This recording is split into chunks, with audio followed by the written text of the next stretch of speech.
സങ്കീർത്തനം 12. യഹോവേ രക്ഷിക്കണമേ, ഭക്തന്മാർ ഇല്ലാതെ പോകുന്നു. വിശ്വസ്തന്മാർ മനുഷ്യപുത്രന്മാരിൽ കുറഞ്ഞിരിക്കുന്നു. ഓരോരുത്തൻ താന്താൻ്റെ കൂട്ടുകാരനോട് വ്യാജം സംസാരിക്കുന്നു. കപടമുള്ള അധരത്തോടും ഇരുമനസ്സോടും കൂടെ അവർ സംസാരിക്കുന്നു. കപടമുള്ള അധരങ്ങളെ ഒക്കെയും വമ്പ് പറയുന്ന നാവിനെയും യഹോവ ഛേദിച്ചു കളയും. ഞങ്ങളുടെ നാവുകൊണ്ട് ഞങ്ങൾ ജയിക്കും. ഞങ്ങളുടെ അധരങ്ങൾ ഞങ്ങൾക്ക് തുണ.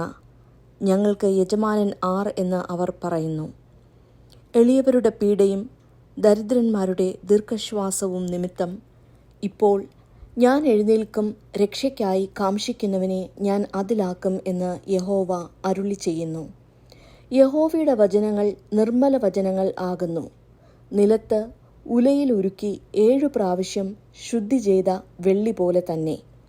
യഹോവേ, നീ അവരെ കാത്തുകൊള്ളും. ഈ തലമുറയിൽ നിന്ന് നീ അവരെ എന്നും സൂക്ഷിക്കും. മനുഷ്യപുത്രന്മാരുടെ ഇടയിൽ വഷളത്വം പ്രബലപ്പെടുമ്പോൾ ദുഷ്ടന്മാർ എല്ലായിടവും സഞ്ചരിക്കുന്നു.